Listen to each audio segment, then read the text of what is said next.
What's going on, guys? This has been a long time coming. It has been almost 2 months, I know, since we've done this podcast. It's already August. I think the last one was before Worlds, maybe? Afterwards. Just after Worlds. So, welcome back, guys. I don't even remember what episode this is. I haven't checked. Welcome back to the podcast. How's everyone doing tonight? Are you asking us or the fans? Wait, one day we should just I should just stream it and we could have a chat going. And then you guys could pull it up on your end and then you could just see like all the people like, bro, you're not 5'8". There's no way. Dude, I posted that. I got like no one like called me out for saying I'm 6'2". But like, okay, one person did. But like I got 8 messages saying there's no way Russ is 5'2" at tops. I was like, okay. Yeah. I like how you said 8 when a lot of people are like, you know, a lot of people have been asking me, and it's like 1. It's like nobody asks you shit.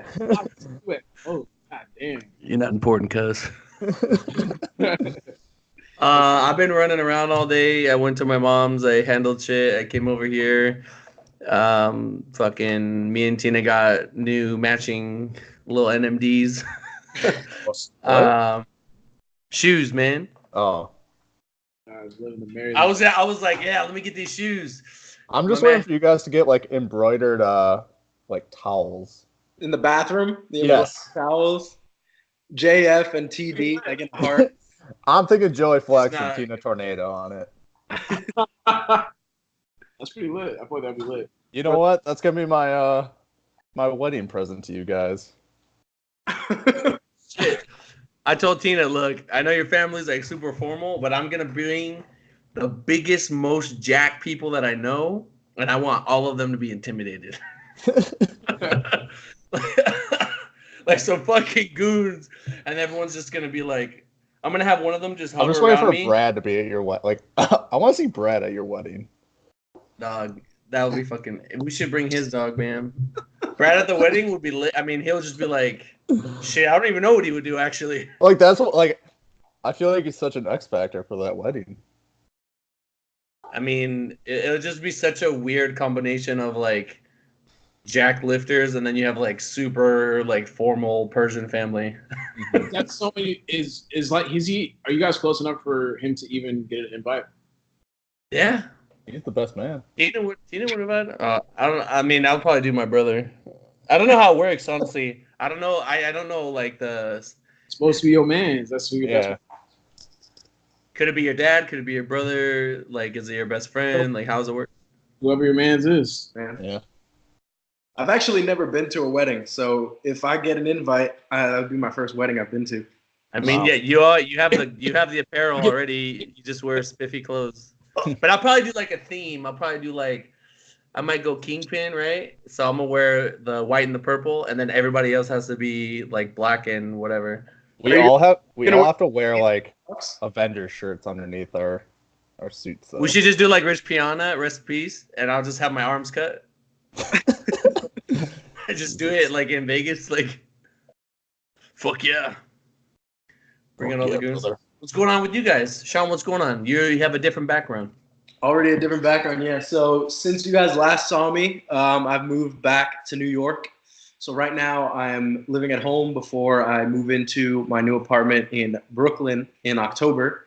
But yeah, man, right now I'm back home in our like hangout rooms, like a bunch of sports memorabilia and shit behind me.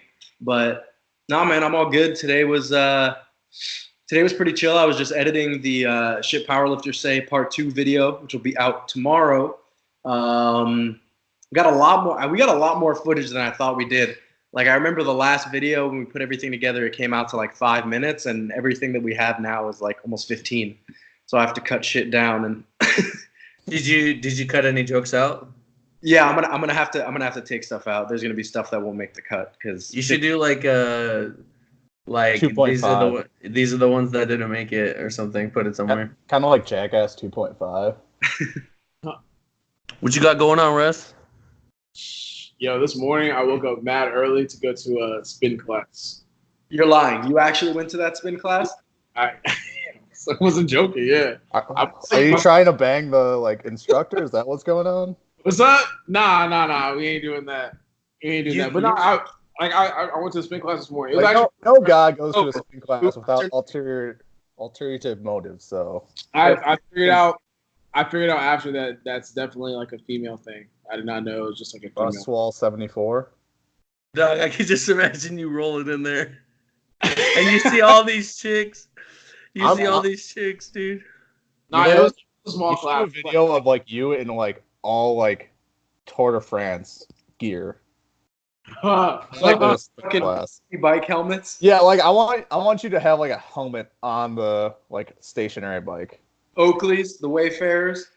Camelback. It's funny that guy That's been hard. that dude with the mullet that I always put in my story. He always jokes about like. He's like, "What's up, guys? I'm ready to stream." He'll be like, "I just hit my 5 a.m. spin class." Like, I swear he says that. He's like, I hit some arms, hit a spin class, and I'm saying I'm ready to go. I got my G Fuel right here, bro. It was a good workout. I mean, like I knocked out for like 2 hours after that. I went to the gym and train. So. What compelled you to do that? I know what I said, and Joey's like, what the fuck? The fuck is going on? Like someone just wanted to take me to the spin class. So I was like, it sounds interesting enough. I always like going to different things though. Like I'll try it out.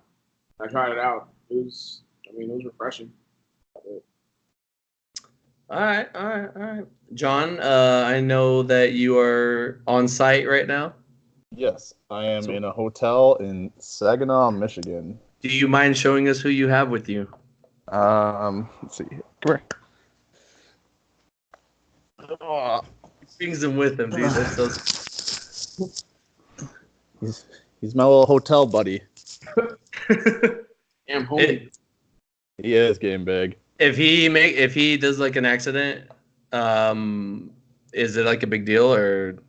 I mean, I have like stuff to clean it up. I'm just nervous now because he ate like very little amount of chocolate ice cream while I was getting set up for this. I'm just like, I hope you do not puke. Well, I kind of hope he does puke, so he does like gets it out. The puke is worse. Yeah, fuck the floor. Just make sure the dog is okay. Yeah, that's where I'm at. I mean, it was like a little bit. All right. You guys wanna? Fuck, I don't know where to start. Let's start with John. We didn't cover this yet. Oh shit. His meat. The GOAT. 2K. The GOAT, John Hack. So I'm sure everybody watching this knows at this point, but last weekend in San Antonio at the tribute meet, John was the first raw pound total in the 181 weight class. John, walk us through how that felt, man. Well, what was the turnout? What's that? No, what was the plan? Just do like a full meet recap. Give us the rundown. Okay, Man. so going into it, I was feeling pretty confident in the numbers I wanted to hit, and I figured if I could hit everything I wanted, I was going to take a shot for 2033, which would tie Jesse Norris's record at 198. As you guys know, squats did not go well. So what the fuck happened?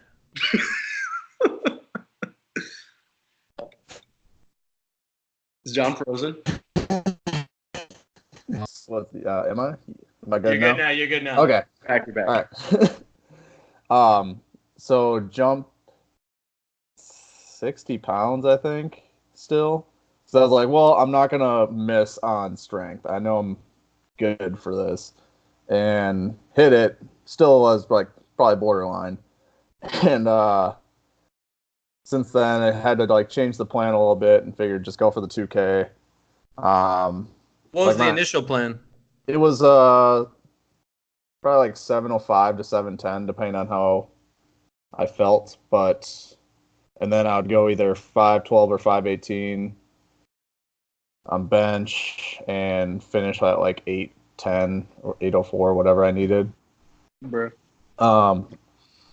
But unfortunately, also the bench, the day before they had like the Ghost Strong equipment bench, and it really like I felt the pad. That pad was super nice. It was like a brand new like Elite FTS kind of pad. Like sticky. It's so so sticky. Like I felt it. I'm like, fuck. I'm gonna like rock it on bench.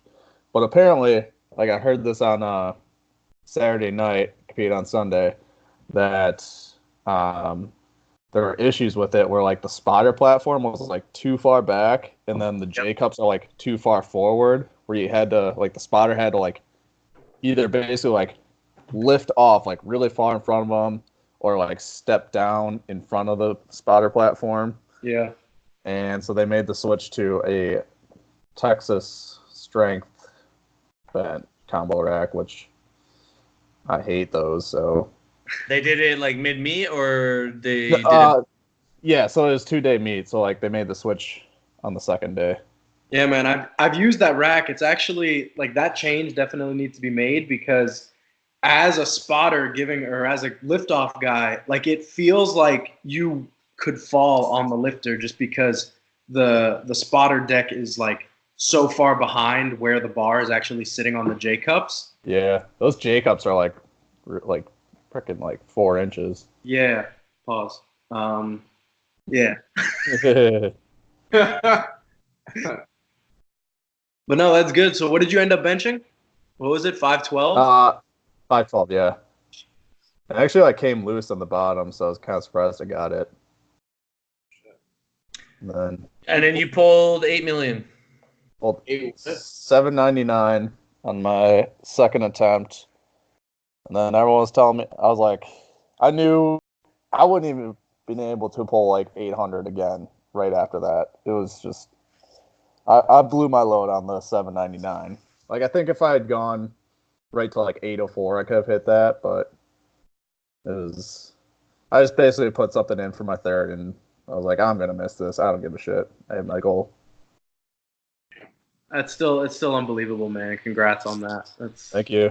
I believe the shit out of it. This is not unbelievable to me. That's John. Yeah. This is regular John meat. That was like this my a bad meat for him. One of my really big like goals in powerlifting. So it was really fun to check that one off. What's crazy though, it's like you're 0 for 2 on squat, and it's like fuck. Yeah, like literally going through my head, I'm just like, I'm gonna look like a fucking idiot if I'm out of this meet. Honestly, like I wasn't even like, oh shit, like freaking out. I'm just like, god damn, I'm gonna look stupid. Yeah, when you think about it though, a lot of lifters can't do that shit. Like they go over 2, and it's like the meet's over for them already. Like they're not gonna get that third. Like mentally pretty checked out. So that's fucking crazy to not only come back from 0-2, but then to hit the goal that, I mean, like you kind of hit the goal that you set out to. You're gonna hit 2033, but like to still hit 2K, like that's because after going 0 for 2 on squat. That's like the 2033 was like, if everything goes perfect, and then like the 2K was like, all right, like I'll be pissed if I don't hit 2K. Okay, got you. Shit. So 233 was like the super meet standard, and then like the 2K was like I should be able to hit this. Wait, I have a question. Why is 233 the standard, like the goal? If Jesse did it at 93, right? Or 90? What is 98. it? It's 90 kilos, right? 90. 90 keys, yeah. So you wanted to do it in the class below, and does anyone here know what they? I know that King of the List tried to say like, what's better, John's 2000 at 181 or Jesse's 2033? Like, what did they say? Like, what did they think was better? They said that like so Andy was on like my side. Brandon and what's the guy's name? Randy. Okay. What's up? Randy. Yes. Who? The host. The host. Lapadat? Ryan, right? Ryan. Shit, not God, Ryan. oh my God, why could I not think of that? Okay, yeah, so they were both kind of like, I think like that performance by Jesse was better, but like my career has been better so far. And they were all kind of like, what answer is that? Which I was like, all right, whatever. I mean, to me, what does Wilkes say is better? What does Wilkes say is better? They use Wilkes, right? Has to be yours. Wilkes probably has John in the face. Yeah, it does. I have the biggest raw Wilkes ever. Ever of all time, ever in the history of the planet Earth, ever. So then that's it. I mean, yeah. To me, it's exactly. more impressive. Like, Jesse is. I think they're also saying like because he was a junior when he did it, which I was like, that's fair. Yeah. But they all said like, oh, I think like I'll beat that standard though. I just like when I look at it, it's like 2000 or 2033. You're going up a whole weight class. I don't think 33 pounds. I don't think you're gonna only expect to gain 33 pounds. For example, John, if you were to go up, right? Yeah. So in my mind, it's like, oh, well, wouldn't it be the lighter class? They're both nuts. You and Jesse did it at like different like timelines and different circumstances and things like that. He did it at the slingshot meet. Yeah, SPF. Yeah, so like slightly different, right? They don't get star commands, right? The press. I don't know. No. There's no star command. I don't think. I think you just get it. Yep. There's no start commands. There's no. I don't even think there's a squat command either. I think there is. Wait, what? Oh, you know what? They might have a monolift. It's on rack and you squat. Yeah, that's right. Yeah, I mean they're both like way up there. I think what's up. It's not a walkout squat. It's just like a monolift, but I think Jesse definitely walked it out. Can walk it out, but I'm pretty sure there's no actual squat command. Like once you walk it out, you can just start squatting. Also on a monolift, you can get your feet exactly where you want it first, and then you just unrack it and squat. Like you don't have to. Well, Jesse did walk it out. Yeah, I mean, because he's a god, but like I'm doing like my next meet is pro raw, and that's a monolift. I'll probably walk out still. You'll be 198 for that meet as well. Technically, it's a 210 weight class, 2-hour weigh-in.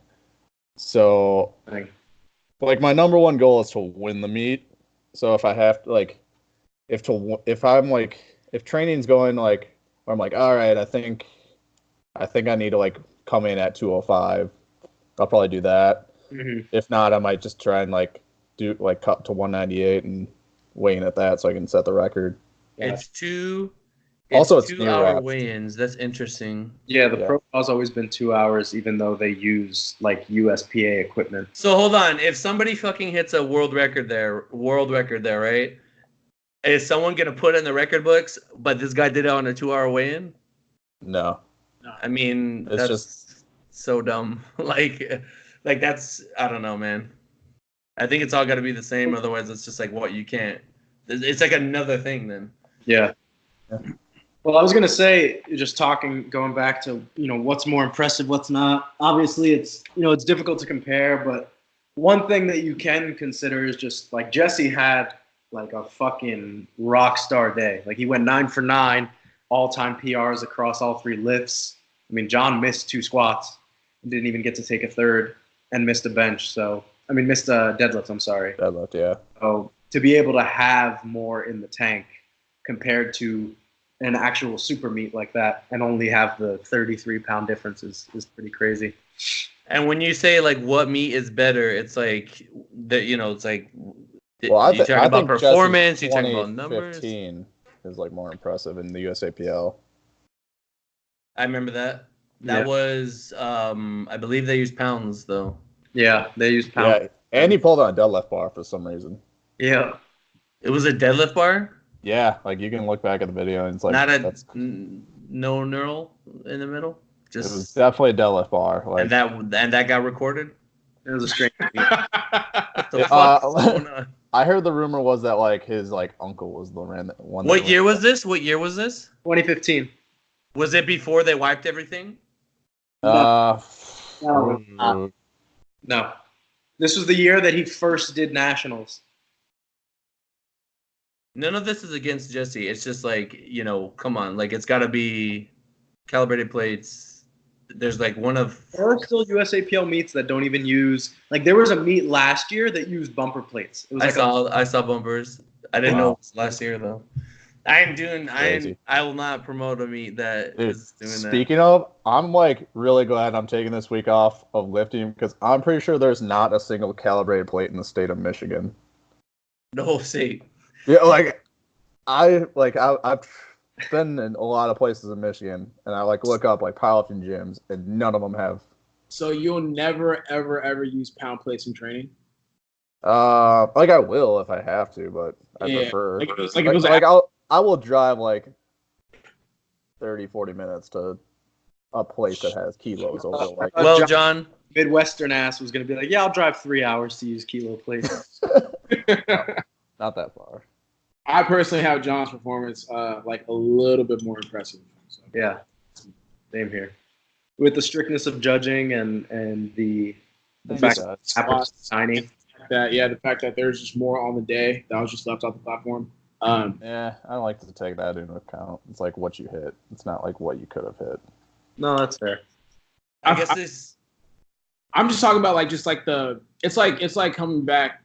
You're down 13 in the fourth quarter. You come back. It's like it's just gonna be a lot more memorable in my opinion. The only thing about that podcast that pissed me off was that somehow like our dicks came up and they predicted that I have a short, thick stub. I'm like, God damn it! What the fuck is going on? But showed, yeah. And I was like, I messaged Hey, Andy. this is why we'll never get any sponsors. This is why, like, I messaged Andy and I'm like, I'm coming on there with my girlfriend and we're gonna settle the score. we're gonna let everyone know. That was like the one thing I was listening. I'm like, did they just call me a fucking slut? Never. I'll tell you. None of the girls I've ever been with have described me as a stub. So they said you had a chode, man. What the fuck? Yeah. This was I'm gonna get a DM from my brother, and it's just gonna be like, so y'all just talking about dicks now? Is that what you're doing now? Is that what it's about? I was like, dude, I don't know, man. Maybe he cut it out. Fuck. He told me he's gonna cut it out. Oh fuck. You said you wanted to talk about like what is a good meet, and originally I thought you were talking about like hitting numbers on the platform, but then I think you meant like how should a meet be ran? What can we expect? Like stuff like that, right? Yeah. So one of my friends is like really wanted to do a meet in a USPA meet in Wisconsin because like Madison doesn't have like a great selection of meets, and I was just kind of thinking like, oh, what would like me as a competitor want to see in a meet? And like I would say like the biggest thing is having like the right equipment in the warm-up room and enough like platforms to warm up with is like probably the biggest thing. Which is a major reason why anybody should want to strive to do primetime, because usually there's going to be like pretty much everybody could get their own rack. It's literally just the 2 flights, so timing is going to be good, and you don't have to worry about any of that stuff. The Arnold is kind of the same way, and that's why I feel like the Arnold was still nationals and the Arnold. Cramped. The Arnold, the Pro Raw gets a little bit crammed at the Arnold for sure. That could just be because there's a lot of us in the warm-up room fucking around. Yeah, they definitely are not good at keeping people who are not supposed to be there out. I thought it was so funny when like how do they not know that I'm not allowed back there? Dude, the old heads don't know like who's who. Yeah, that's funny. They're just kind of looking around like, hey, if you don't have wristband, get out. And they just kind of turn around. Like, I know exactly who Russ is imitating. Hey, my man's, I don't want no smoke. I don't know if you watch it. Bro, he's not. I also know who you're talking about. Yeah, I'm just chilling. All right, I'm leaving. Come back in like 5 minutes. I feel like the best example of how a meet should be ran is they're gonna ban me from the federation. Too late. Yeah, I just feel like a great example is just whatever nationals is like that's prime time. Like I feel like that's a low end situation. I just want to say, speaking of John leaving and banning and shit like that, before I like when John decided to do USPA, I was just sad that I just felt like USAPL could have really got behind him and like just compensated him and did some sort of deal and just had you be like, whatever. I mean, I don't know what they did, if they're doing anything for Ray, or I don't know if they see USAPL like a brand that they want to promote, or if it's just more, hey, we run powerlifting meets and that's what we do. But I would like to see like federation collaborate with top athletes to have some sort of like a, hey, like we know that you're uh, positively putting our federation in a good light, which can potentially lead to bigger things. And we want to support you with something. I don't know, I mean, and I can go into like one of the like big reasons I left Sure. was like honestly just like how the worlds I went to was ran. It was just so like it was like clearly like a money grab by the meet director. I don't want to drop any names of any entities or anything, but I was in talk with an entity that asked me to confirm that their branding was done right. And when I spoke to him, he was like, "Wow, that was like not our agreement at all. Like, I'm really disappointed with like how they had us portrayed." And I was like, "Hey, man, like I'm just a messenger." But that meet. I remember Gaston. I feel like Gaston was like just like compared to the meets that I had heard people talk about. I remember somebody telling me, "Oh yeah, we had a Worlds in like Finland, I heard, or somewhere like, crazy, and they had like fireworks, and it was like nuts." But so I heard that, and then I'm thinking, oh cool, we're going to Sweden for Worlds. This is gonna be nuts, and it was like in a gym. I mean, Sweden was super dope. Like I had a great experience, but it was just like I don't know what's going on, man. But yeah, I mean, I don't know. I just felt like you wouldn't have left if also we dealt with other things that I really don't want to get into.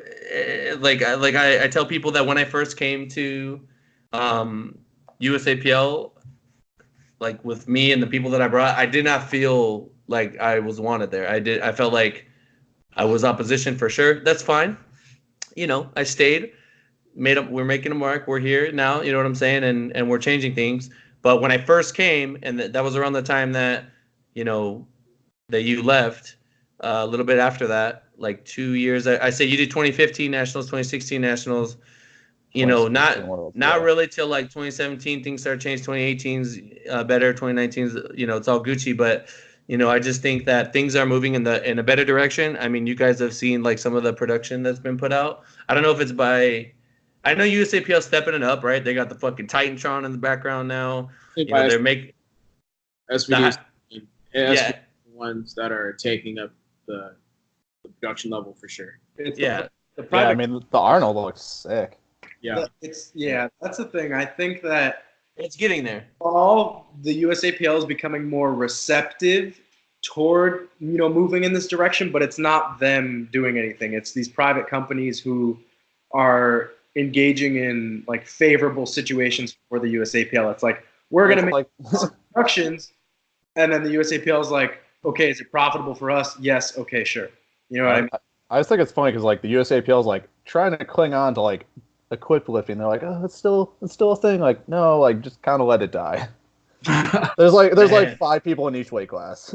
I feel like the USAPL is much like the NFL. It's where like the name, like the branding of the whole body is more important than like the individual. I guess you call them stars. Like they feel like there's always going to be a next something. So like let's just protect our own thing and like let things play out. Like it's kind of like how the NBA gets, it's like a star-driven league, whereas the NFL is just driven by the shield itself. Yeah, so I mean, like Tom Brady is their best player, and they shit on him regularly. I was just gonna say, in the NBA, don't they do like, we'll take this player and we'll do like a collab with him, we'll do like a little commercial with him. To the players, like when the players have something to say, they listen to him. Like how LeBron said, I hate playing back-to-backs, bro. The next year they shut down a lot of back-to-backs. Like there's only a certain amount of back-to-backs that they play. Like Monday, Tuesday.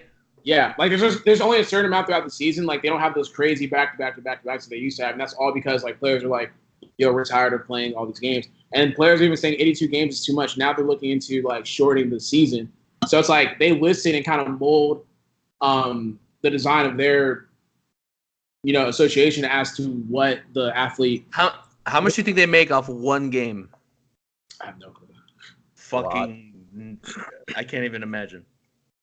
Bro, like those videos that like SBD Taiwan put out of like Yeah, those Danny and Amanda. Dude, like, they love that's Danny. that's what USAPL should be doing. Yeah. They're doing better. USAPL's doing a little better. They're trying, man. They're trying. USAPL, they themselves have done nothing. Like it's just like Sean said, it's the private companies that are stepping up the production. You guys haven't seen those little commercials they're doing? Like, well, they'll have like I don't know, like one of the higher ups come on and just talk about like something. Hold on, man. Let me look. I feel like they're trying. I definitely feel like they're trying. I've seen them like meet the executive committee, but like no one cares about like Roger Goodell. They want to see a video about Tom Brady. It's like the NFL putting out a video of Roger Goodell just talking about like the new steps of NFL. It's like, man, no one. I mean, they put Keiko's video on the. They on took the it SBD. Yes. So, I mean, they still like. Yeah, but that's different. Something. Like they should be getting behind it. They shouldn't be like just reposting something. okay, so let's do this, right? I will applaud them for noticing the change in production level, and they're starting to do something about it by like reposting these videos on the actual page. I think that's going to encourage them to start thinking about different ways they could probably push the envelope. So I guess we should like, instead of like saying you guys are going to do more, just like slowly applaud them for doing more, but then say like, that's literally what I'm doing. I'm like, I feel like they're trying. Okay, yeah, we can say that. They're trying. Well, I'm anti-USAPL. Some of that shit out there. I'm not anti-USAPL. What up, guys? Oh, shit. John Zagoon. What was I gonna say? Fuck, I don't even remember what I was gonna say now. One of the big things that like was the reason why I left was when I realized I had to buy my own warm up or like track jacket for like. Yeah, I mean they're. I was like, really? Like. They just now started giving out. I feel like I got to like defend everything. They're just now like. I mean, if you fucking win your class, you're gonna get a little bit of money back that'll cover that. But still, I get what you're saying. Like when my brother found out that like World's people had to pay for shit, he was like, "Where'd they do that?" I was like, "That's how." I was like, "Chris, that's how it's been, man." And I feel, brother, I feel like when we had our discussion about college athletes, your brother would be like, "Fuck yeah, you should be paying them, bro. They should be on the fucking. They should be getting paid." You guys missed him the other day. Like somebody said that AB should. I asked him, I was like, did you see the thing with AB? And he was like, yeah, he's right. And I was like, I don't know, dude. I think he's being a big baby. And he was like, what the fuck? You don't know what this man's contributed to the league. This man's and it like and the whole gym really to protect them. Like yeah, I get it. Being like, but for him, for AB, it's like, yo, I feel better when I have this and I need it. You know what I mean? And it's just like I get why you can't just let a player well, should they let them not like wear any pads because they'd be faster? Like that's retarded. Yeah, but it's more. I think with the NFL, it's more so like, well, if we give this guy an inch, then who else is gonna wanna make a stand? And then they might all start making stands. And now we're changing our policies just because players are like Russ said it earlier. Like the NFL, I don't think they give a fuck about the players as much as like the NBA. NFL's like, no, we're not gonna move. But that AB situation is different though. Like he got, bro. You get warnings about your equipment becoming outdated like 5 years prior. He knew about that 5 years prior, and like he just that's weird. I mean, they recondition the helmet, they redo the padding on the inside, and they do that. It's just bro. Like when you're in the NFL, you have like 20 different helmet styles to choose from, and you want to use a helmet that was literally. He was told 5 years prior that, yo, this thing's going to go out of date about 5 years. Time came, he's like, nah, I want to use it. Did you see what Chad Johnson said to him? What? So, like, AB was like, oh, like, if anyone has a 2010, like, Rydell authentic helmet. Are you kidding me? Dude, those are so fucking old. That's the one he wants. And then he's like, if anyone has one, like, I'll give you, like, a signed helmet or something like that. And, Chad Johnson's like, hey, you can have mine if you tell Gruden to put me in for third down slot receiver. Stupid, man. Dude, we used to have those Rydells. That's crazy. Yeah.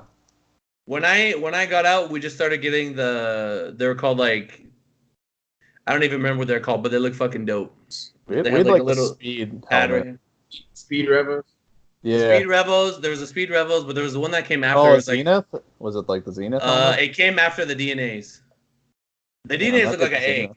It was like oval shape, but it was in the inside was all plastic and like airbags. Because I know a few kids from our school bought like there were Zenith helmets. They were supposed to be like really good for concussions. I mean, at the end of the day, you're gonna fucking hit somebody with your body going full speed, and I don't think any helmet's gonna protect you from just dying. Like, fucking hold on, I'm looking at the list right here. So yeah, good meat. I had a good meat. Good meat. Good meat, and needs air conditioning. That's one of my things. I gotta have AC. I gotta be, because that way when I'm cutting weight, if I'm cutting weight, it's like, okay, I don't need to fight nature to put my weight on. You know what I mean? It's like, if you're sweating while you're trying to rehydrate, you're fine. You're just gonna die. Oh my god. I noticed whenever I recomp, Texas. What? John broke up right there. Just say, What? you're good. You notice what, Okay. Sean?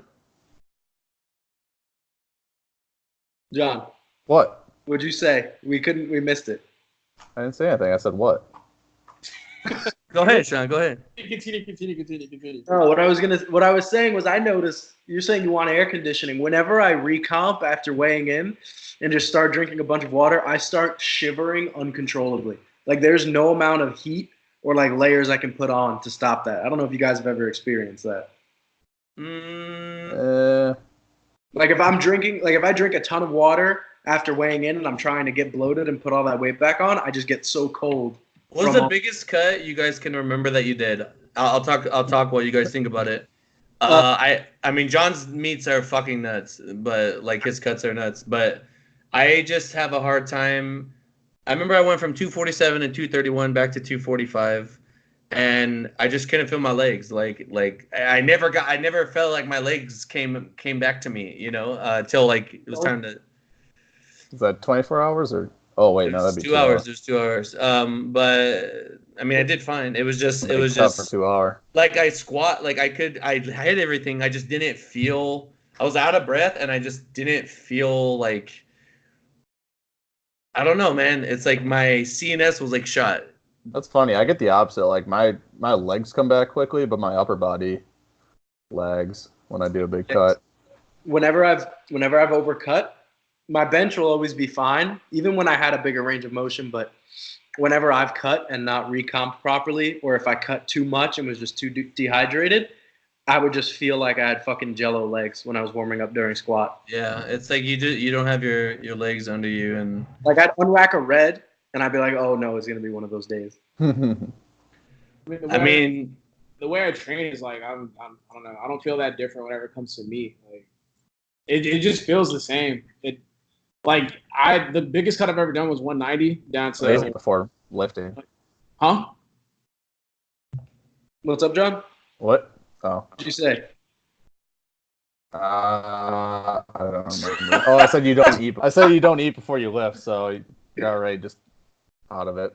He doesn't eat before he lifts, so whatever I give him before he lifts is like extra points. Yeah. I mean, the biggest cut I've ever done was 190 down to 181. Like, so I woke up at 190, probably like I think 3.5 hours before, and I sat in the sauna, and I got out 181. So, damn, that's a lot. Hey, you know what? Fuck it. Since we're talking about cutting, and I want to just delete it off my list so we can move on to the less, I don't even know topics. So I'm on stream last night, right? Twitch TV/Joy Almighty. I'm on stream last night, and this kid comes up, and he goes, "Hey, yo, Joey, what do you think about Russ going 74?" And I was like, oh, you probably heard that like in some comments somewhere. Nah, he's not doing that. And then he was like, yeah, man, he put in his video, man. What do you think about Russ going 74? And I was like, hold the fuck up. What's the video? He sends me the video. I watched it this morning, and I'm just like, was it your YouTube video? It was in a YouTube video, his last one, I believe.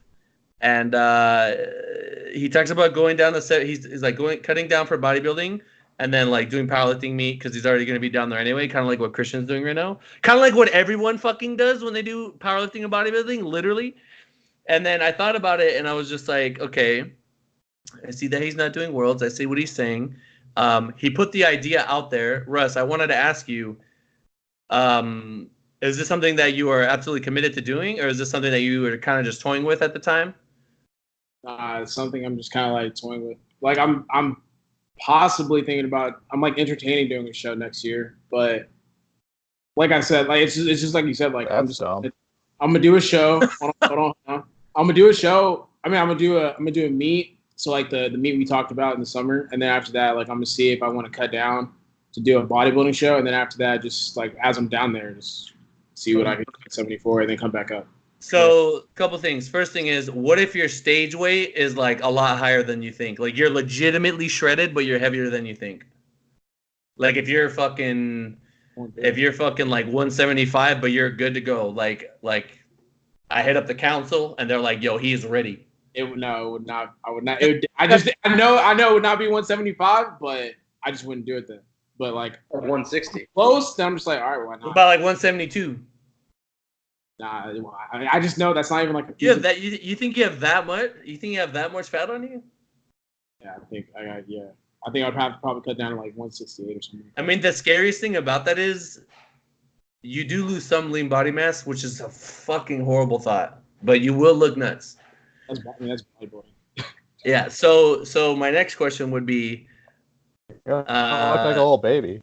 You don't lose that much though. You really It's not. Yeah. No. I mean, if you look at Helms' research, you lose a fuck ton.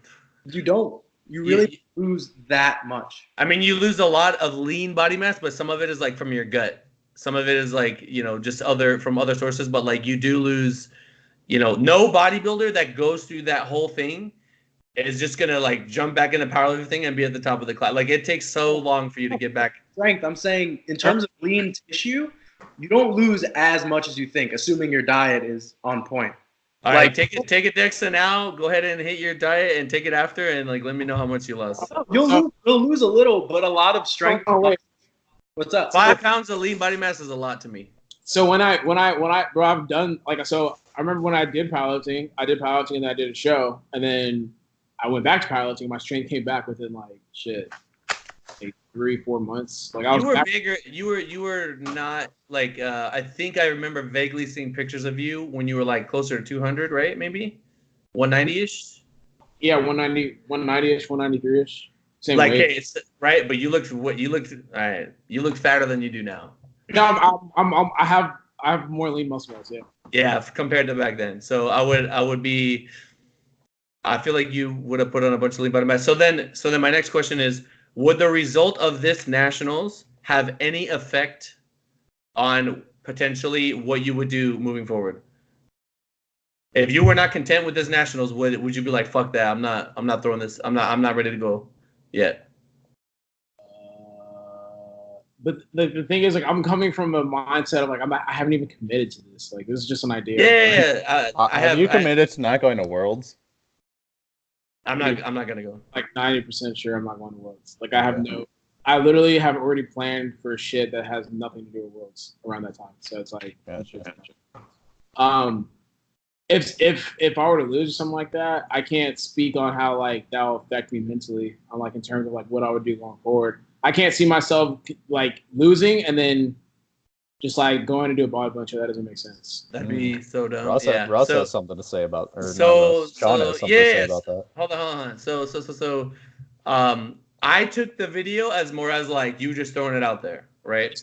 I'm just throwing it out there. I'm just like the way people came at me was like, Joey, holy shit, he's gonna go head up with Taylor at 74, and I'm just like, I was just gonna see if I wanted to do a show, and then as I'm down there, see if like it'd be feasible to just do a powerlifting meet, and then come back up. That's all. I just wanted to like talk about it more because it's like it's an interesting thing on here, and I think at that point your priority would be bodybuilding and not like you would do a meet, but you wouldn't be like, yo, I'm trying to win 74s. You'd be like, I'm gonna just do a meet. I'm just trying to see what would happen. Like, I'm not. It's just more of like it's not nothing that serious. Like, I don't know. I thought I did a pretty good job of just saying like, yo, I think it'd be cool. Like, I don't know. Like, I'm kind of interested in doing a show next year. If I did a show, this is how it would be if it were to happen. Like, That's why I went to go watch it myself, because it's like if you hear like, "Yo, man, you hear your girl's been going around with other dudes," and you're like, "Well, hold up, let me investigate myself," because it could be little people here and there trying to plant seeds and whatnot. You know what I mean? You always gotta like check on it. So after I saw the video, I was like, "Oh no, he was just throwing it out there." I just feel like like the next question would be like, okay, let's say you win that. Like, what if doing this whole process like completely jeopardizes like okay, you do this, right? You win that. Now you do your bodybuilding show, whatever, around that time. But like next year, like you absolutely, if fucking some force came to you and was like, the Sage of Six Pass shows up and he goes, if you do this, you absolutely cannot win nationals because it'll be too much on your body. It's not gonna happen. Would you be like, fuck it, I already got 3, I'm ready to do the show now? Or would you be like, you know what, I want to keep my legacy going. I don't want to switch gears if it means that I'm not going to be ready by next year. No, I hit him with the Naruto answer. I just say like, I can do this. I can do this. That'll be it. I'm not gonna. How do you know you're not gonna fail? Because me and Sasuke are best friends. We're not like your two sons. We're not gonna fight each other. I promise. See, there you go. That's what I would say. That's such a great show, man. But no, like once I'm not saying I want to cut down to 74 just to cut down to 74 and like go head to head with Taylor. That would be stupid. I'm just saying like if I were to do a show, this is how I'd execute it. That's about it. Yeah, that makes sense. And as ever since I said that, I'm just like, I kind of don't want to do that. I'm just like, I don't feel like doing it. Like I told John before you guys got on, and he goes, "That's fucking dumb." I said that like 10 minutes ago too. I still like bodybuilding. Like I still like bodybuilding and shit like that. Yeah. I'm like, I what it would be like to cut down. I mean, even from a programming perspective, because the diet would eventually get to a point where it's pretty invasive. Although I would imagine we would try to mitigate how invasive the diet would be. But you got to facilitate fat loss and whatnot. Blah blah blah. Big words. You just do. It's like you do bare bones powerlifting, and then you hit all your bodybuilding like by feel, whatever you want to do, and then you just diet, and then give it time, and then eventually you're gonna be shredded as fuck. And then I was telling Sean the other day. I don't know if you saw it, but I was like, I see some of these bodybuilding shows, Sean, and I know you always get hard on yourself, like fuck, man, my body sucks. I have shit arms, like whatever. I think you would fucking body some of the shows that I've seen. Like you see the top 5 and you're just like, Sean will fuck these dudes up. I mean, a lot of these guys, like, they just don't have like your legs alone can win a lot of shows. Like your legs and your back could just solve it, and your shoulders are gonna look bigger because you're leaner. I've seen, if you did a local show, you could definitely walk around. You could walk out with like maybe like first place medals here and there, given like where you compete. Yeah. But yeah, it's not. You're not that far behind from like people. Like there's guys that are way skinnier than Sean that look pretty decent when they're shredded, just because they know how to pose and whatnot. And like I know that you would fuck it up, but I'm trying like for people listening, it's not an easy thing. It's probably harder than anything you'll experience in powerlifting by far. Like I've never done it. Know that that's definitely true. I fucking hope so. People joke around like, bro, let's just get shredded, bro. Let's just do it tomorrow, bro. Well, like, shredded and stage lean are two very different things. Two very, very, very different things. Yeah, like, shredded is just like easy. I feel like people on like there are a lot of powerlifters now. Like I see on Instagram all the time who are hopping on the bodybuilding bandwagon, and they're like, "Oh yeah, I'm gonna do a show in the fall. I'm gonna do a show in the winter." And you look at them, and they're fucking fat. It's like, no, idiot. Like you need to be lean and then start your cut for like half a year. Like you are like 6 months out, not 6 weeks. Yeah. People are like, yeah, I'll diet for like 12, 16 weeks. I'll be good. It's like, bro, you can't even see your abs. What are you doing? I mean, some OGs, they'll just start dieting and then they don't have a timeline. They're just like, I don't know when I'm gonna compete. I'm gonna just keep dieting and taking as many breaks as I need in order to get to where I need to be. Yeah, they do those like 20-week cuts though. I don't know how you do that. That's what Sam did. Yeah, but Sam Akinola. Sam. Well, he's a freak, but he started his cut in January and he just did his second show. Like he competed, I think, a month ago, but that was essentially a 6-month diet. Yeah. Right? Jeff Alberts dieted for like 2 years. Who the hell's Sam? Sam, the black Nigerian dude that people keep reposting. He's like 6'4". I don't know what that is. Bro, he is huge, man. When I saw him at the Arnold, I had no clue he was like cutting at that point. But it was such a gradual cut that like whenever I saw him that he was like doing a show, I was like, what the fuck? Like he looked nuts. Yeah. Like he's standing on stage with the guy who took second, and just from how big he looks, it looks like there would be like 5 people between second place and him. Yeah. Like it's just unbelievable. He's massive. He's bigger in person. Like when I met him in person for the first time, it was like a couple years ago. I was like, God damn. I don't know. A lot of those natty bodybuilding dudes, like when you see them in person, they're very like just underwhelming. No offense to them. Like they're not like really, really big. Yeah. But Sam is like a solid 6'2", 230 in the off season. It's like the same height as me. When I met the big Russian dude that benches like 720, I was like, this is the biggest. That guy is huge. That guy is not normal. Palm your head and lift you off the ground. Dog, he's no one's fucking with him. You need like 5 dudes to take him down. Like, well, did you hear the story about like him at what was it? Capo. It was back when like it was like before Pro Raw, basically. Apparently he was like bleeding through his singlet because he got in a bar fight in like Russia beforehand and like kicked the shit out of the kid.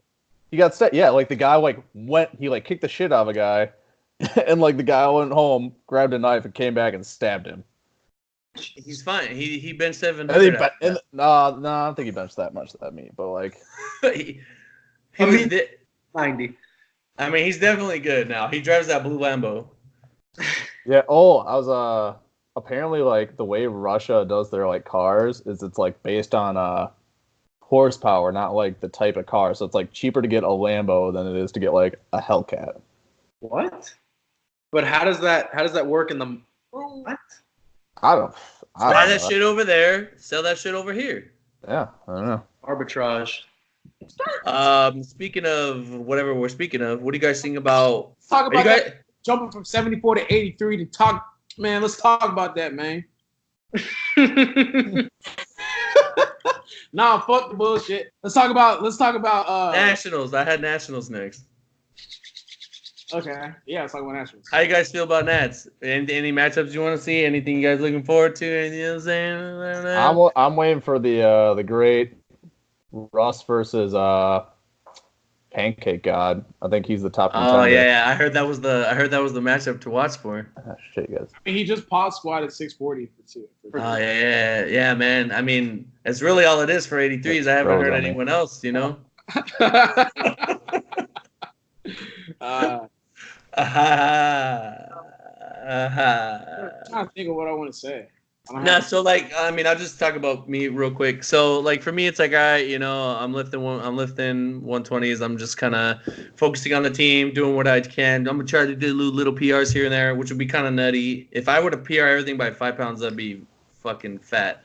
But it's national, so I know I'm gonna be beat. But recently, little 120s here and there. I've been like, hey man, can't wait to go get you at Nationals, man. And I'm like, me? You care about me? John dipped out as soon as I started talking about fat boys. Keep going. We'll add him back in. Keep going.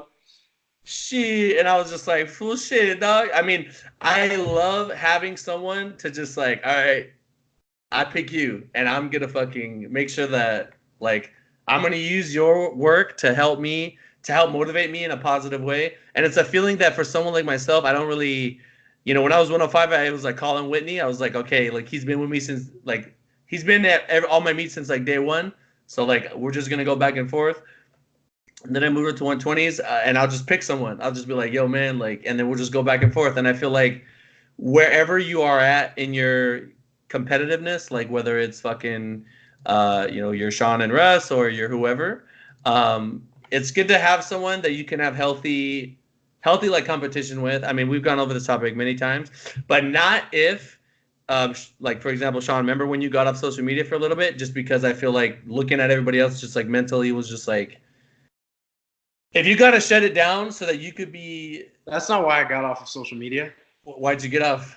I got off of this was like 2 years ago. I got off of social media because I felt like I was spending too much time just engaging in negative social interactions with people. Like I felt like I was just feeding into like garbage, like politics and. Well, we could expand that to the broader topic of, social media, whether you're looking at garbage politics or another lifter, is a, it's something that you control, right? It's 100% something that you can have power over. I believe that at least. And if looking at someone else's like success, for example, is causing you problems, then you need to either get off or mute that person or do whatever. It blows my mind that would be a thing, but I know very well that it just really, people can really get in their head when they see, their opposition kind of lifting more than them or just kind of succeeding where they're not. But I also think it can be positive where like you see kind of someone to shoot for, right? Like if you and Russ sleep, maybe Gruden sneaks in. You know what I mean? I know that's not going to happen. I'm just saying Gruden is there. You know what I mean? He's definitely there. So what if his dad shows up? Are you going to trip out? Russ, what are you? I already saw him take a picture with his dad. 100%. I actually talked to Gruden. I talked to John 2 days ago, actually. He was saying that he'll train as if he's doing it, but it's looking like with, the Raiders schedule that it's not going to be likely that he'll be there. I was thinking that too. I was like, there's absolutely no way. If like he's on staff, I don't really see. I mean, I'm sure he's like a strength assistant coach or something like that. Yeah. So I know his dad for sure will not be there. There's just no way. No. I was low-key not even expecting him to be there. Like just like with the way football is, man. Like you just can't take a couple of days off to just go and compete at a powerlifting meet. I thought he was what was the college that he worked for before? A college? Yes. He worked for a college? Yes, he was a coach at a college. I forget the name of the team. Maybe they were Burgundy, maybe Orange. The Sun. Was it Virginia Tech or one of those Virginia something schools? Like that. I'm sure if we look at his IG, it'll show. But well, he was with the Redskins when his dad was with the Redskins. So yeah. What's his thing? Deuce Gruden. Deuce Gruden. Goose. Yes, sir. Rest in peace, John Heck. It was great to have you while we had you. But like I feel like something died. Maybe his phone died. So he would have hit the chat by now. He's in a Redskins shirt right here. I don't know. I just like for me, Nationals is just about like trying to like just build on what we did at Worlds. Like, hopefully whatever progression that we make going into Raw Nationals is enough to win.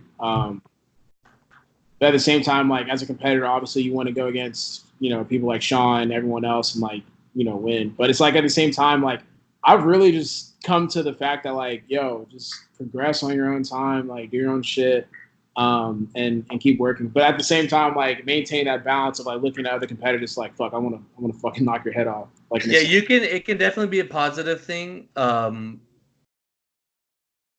can you hear me? Yes. Welcome back. Is there anyone in lifting that you kind of look at as opposition to kind of help motivate yourself? Or are you in your own lane, just like, I'm just gonna be what I did last time? Are you talking about John? Yeah. Oh, I see you guys. Like whenever I see you guys hit a number, I'm like, fuck, I'm gonna beat that. I'm gonna hit that for 5. Yeah. Right? It's been like every meet so far, like whatever we've hit, you just decide to do for multiple reps the next day. Yeah. What was it? It was when Russ hit 690, you were like 313, something about that number, Yeah. Something. He's been doing that since day one. He's been doing that since forever. The only lift where I could do that with John is just squat. Like that's it. And then that was the one that like whenever I see you hit like a crazy lift, I'm like, fuck, man, I got like The only like deadlift was there for like a month, and then I was just like, okay, now it's just kind of gone a different direction. I'm like, I can't do that. I'll have to get on a deadlift bar, John. what's that? I'll have to get on a deadlift bar. Do it. I mean, according to the comments on King of the List, sumo's cheating. So It is. Well, to be honest with you, dude, if you're deadlifting sumo on a deadlift bar, it helps so much fucking more than if you're pulling conventional on a deadlift. nah, man, they're equal. It's not cheating at all. They're literally equal. They have the same lift. But okay, so like, Sean, with us going in as like, I would assume 1 and 2, like either way you want to put it. Yeah. Is there who is like an 83 that you're kind of looking at? You're like, fuck, like not fuck, but just like, damn, they could probably like dropping names now. Man, honestly, dude, like if I'm being real, like you are definitely the only person that I focus on. Like I've had over the past couple months, I've had all this shit to deal with, like with my knee, and just like when that happened, I had to like put the blinders up and be like, okay, I can't focus on fucking anybody right now because I need to work on like being able to body weight squat and like get back to where I was before. But now that it's, now that things are kind of back to normal with my knee, I mean, the thing about powerlifting is like, and especially with social media, like nobody really sneaks up on anybody, right? Yeah. There's nobody that we don't know. Eli Burks definitely snuck up on everyone that first year he won. I didn't know who the fuck this guy was. He just came out of nowhere and bodied shit out of everyone. Yeah, but I mean, you can see like who was in prime time and like that was before prime time where like there was like 50 people in your flight or in your weight class, and now you know who the top like 10 are going to be for sure. No, man. I mean, then you could scope them out. I'm very impressed by what a lot of 83s are doing right now. Like you're going to see every time you go on social media, someone doing something crazy, whether it's Jamar squatting something big or you pulling something big. But I think just we're at the point in powerlifting. Russ, you good? I'm sorry. I was gonna say something, but I'm sorry. I'm sorry. Keep going. Bro, I'm not okay. Nah. Okay. You know, I have to like get this off my chest because it's just not sitting right in my body. All right, let's hear it. How do I put this to where like people are not hitting me up like angry? I feel like a lot of people, like for me, like as a competitor, I don't worry about people that haven't like really had it all come together in a meet yet. I was gonna say that too. Like the guys that like oh, okay, so maybe he hit like 700 squat, but like his last 3 meets he's hit like 40 pounds less than his PR. Like exactly. So like for social media, for a lot of lifters has become like the equivalent of like how football players would put up their training videos. It's like, oh shit, you're killing it, man. Like you look good in shorts and t-shirt. When you put on that singlet, like it doesn't look the same.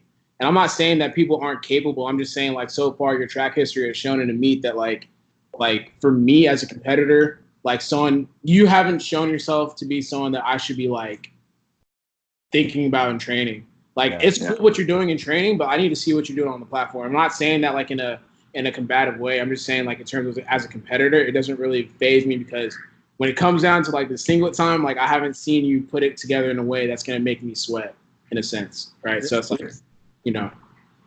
I just had to get that off my chest. I mean, it's the same thing, like for me, it's like if a coach is talking, but I've never seen you anywhere or show up anywhere or do anything, and that shit, Joey, not let it ring off. Get the fuck out of here. What I really fucking hate and like gets me protective is when people try to take someone and like put them next to like one of my guys, for example, right? That have been there. They've been in the trenches. They've gone to worlds. They've done all these things.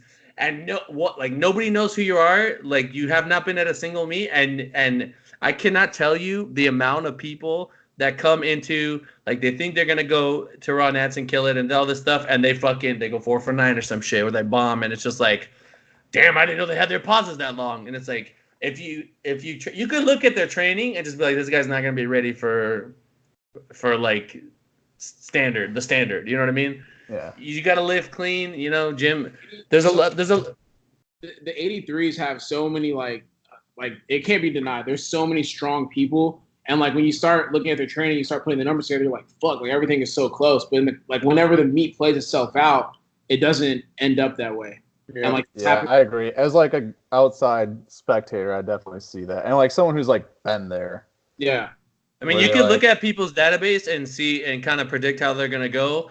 I'm gonna just toot my own horn. I've never said that in my life, by the way. Amanda, like if you look at her stats and then look at Worlds, it's like, you know, sometimes you can have someone that pulls a 180, where like they're gonna break out of the statistical realm of where you kind of have them like, oh, this person is always, you know, they're inconsistent. But for most people, that's not gonna be the case. And I mean, like, I will say, John, just watching you from, like, I would say you're not less consistent, but I mean, how many lifts did you make at the last meet? 6 for now. Well, 2 of them are for depth, though. Yeah. So. And before that, I went 9 for 9. So, like, if I were to say, like, if you were a character in a video game and you had like stats, like potential weaknesses, like squats might be hit or miss sometimes, right? Guaranteed you're gonna get one, but they're, you know, then again, it might get a little shifty. Bench is gonna be really consistent, and then deadlifts are really consistent. But you usually gas, and this has always been a thing. For instance, since as long as I've known you, your third pull, you're just dead. Like your third pull is like. I think I've just learned how to cut better. Like, I haven't had an issue with my third pull, other than, like, this one, but that was because I basically took my third on my second. Because I was just kind of like, all right, I want to, like, hit it, get it, like, just in case something happens. Like, I'll bring up Ashton, for example. So, like, his last meet, right? If I want to nitpick it, like, maybe I wouldn't have taken that, like, some of those jumps, right? You know, Christian may come out and be like, yo, and try to justify it, this and that. But, like, let's say he hits a 440 bench, he jumps to 463, and he grinds, and then he misses. But if he would have gotten 457, right, he's good now. Like, you're stacking points, like, you're building up. You can't make those little, like, when you come to the highest level, you're going to go against a guy, like, that's going to be perfect. And maybe you were stronger, but you weren't as perfect as him, and then you lose. You know what I'm saying? It's a different thing. Like when you get to like the highest level, that's one thing that I love about the USAPL is like at the highest level, everybody knows what they're doing, and everybody's gonna kind of,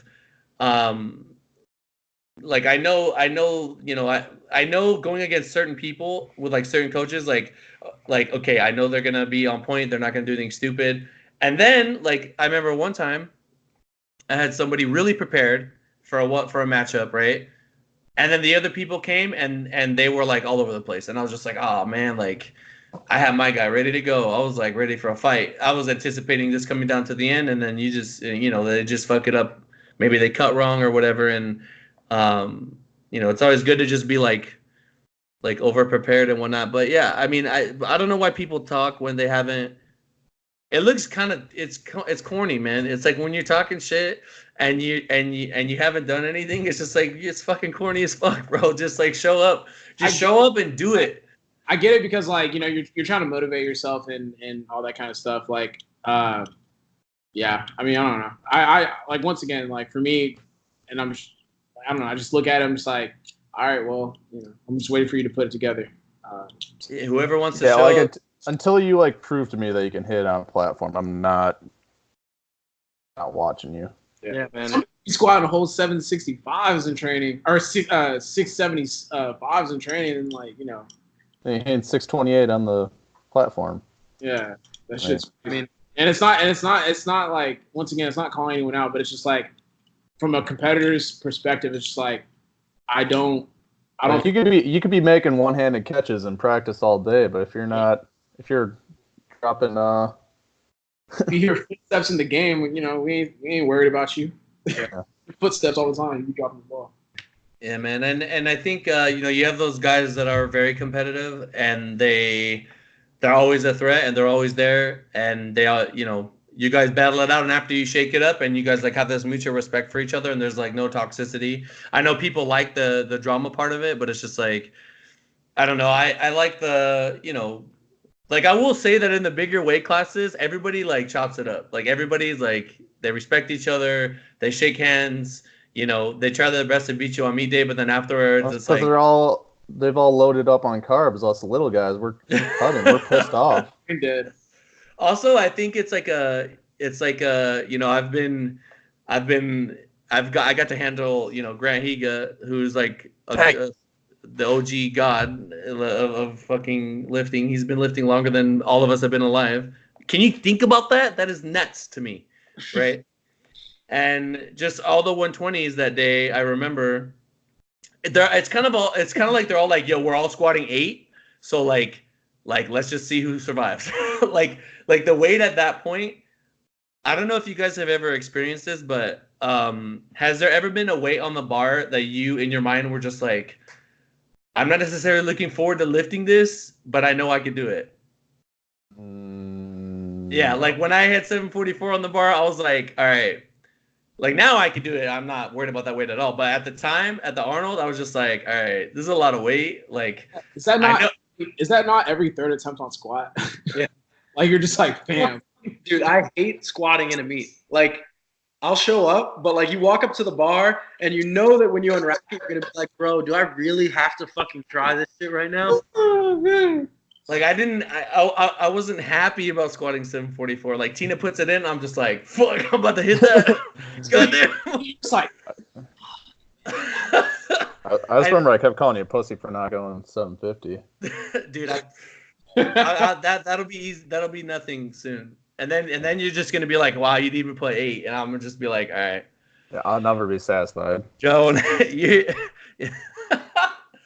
Neil, you hear that? No matter what you do, you're just never gonna be good enough. Like, you can always have to step it up. She's good enough. Hey, let's go! Hey! Back to Queens, 2019. Let's go, John. Anyway, women. So on my notes here, I have a California trip. If you guys wanted to go over that real quick, and then lost footage. That guy never got back to me. That guy used to rest real quick. Perfect timing. Later, man. He never got out either. No, man. He saw that shit and was just like, block.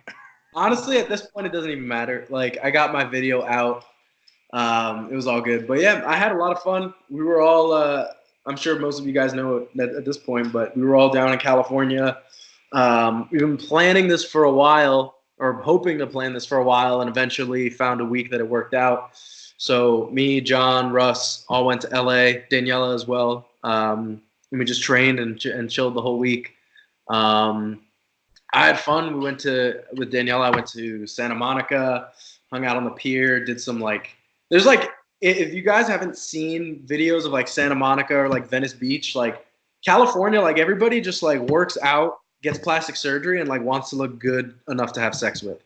And like that's literally everybody on the beach. Like there are like fucking monkey bars and like rings and ropes and all this shit. So there were people like doing flips and gymnastics all over the beach, but it was a lot of fun. We got some good footage, but then welcome back. I thought this is part. We were filming Shit Powerlifters Say, which guys again will be up tomorrow. Really excited for that. We were filming Shit Powerlifters Say, and then after our videographer left, there were like 2 quick scenes we needed to film. Literally would have taken up 3 seconds tops in the whole video. And we go to record. Russ has his camera, and he's like, "You know what, bro? Like, you're gonna be editing this. Like, why don't you use your SD card?" I'm like, "That doesn't seem necessary, but all right, sure, I got it. It'll be quicker." And he puts it in his camera, and he starts recording, and he's like looking at the camera, and I'm like looking at him. I'm like trying to see what's going on, but he's not saying anything. He's like, "Wait, no. And he's like freaking out. And I'm thinking, I'm starting to feel bad because I'm like, fuck, he just did something wrong to his camera. And then he's like, bro, I think I just deleted everything off of your SD card. I'm like, what? That's hilarious. Like, I find it so funny because you're the YouTube guy. You think you would know how a camera works and shit like that, and just. Okay, let me explain my side of the story. All right. So, all right. we finished filming. Sean's like, yo, I want to film 2 last clips. Can we film on your camera? Your camera is a better camera. But I have my SD card in there. So I'm like, well, I know me. I know if I film it on my SD card, I'm going to forget to give it to him. So I'm like, yo, let me film it off your SD card so you have the footage immediately. So when you take it home, you already have access to it. So I'm like, all right, let me put his SD card in. I put it in. And I go to record him. And, like, as I press record, it says you have to file. Like, for some reason, it didn't compute in my head. It said file format in order to record. And I put yes because I'm just trying to record the footage. And it started to delete. Like, it didn't even start. Like, it said deleting in process. And I was like, no. I thought it was converting, I thought. Huh? I thought it was, like, converting. So it's, like, it's starting to delete the files, right? So when you format it, it just completely erases the card. So once it started the process, I was like, no, I don't want to do that shit. I turned the camera off and I pulled the SD card out. That's where I fucked up. Because I should have let it format it cleanly, and then I could have recovered the files using the software. But since I interrupted the process, it corrupted like all the files and just like fucked everything up. And just I did that to my Pokemon Gold game back in the day. I know how that goes. I had a Tyranitar with perfect IVs. Yeah, and that process took shit you not like maybe a second and a half. Like from when I started recording and Sean looks up like at me like that, and I'm like, I'm looking at him, I'm like, oh man, like I think I deleted all the footage. He's like, stop fucking around. I was like, bro. So did you guys have to like refilm the whole thing then? No. I deleted all. Like from okay, so you had all the shit Paolo just said. Yeah. Yeah, this other kid had all the clips from. There was like a separate videographer that recorded everything, but Sean had his individual like personal clips from like his whole date with Danny and like 3 days training, like all that shit. And I was just like, it was all good. So it worked out well because my flight got canceled because of weather, so I got to stay an extra day and a half, and we pretty much just ran it back and went everywhere that we recorded at, but didn't have any footage for. So it was all good. I watched that video. It was pretty boring because there was no lifting.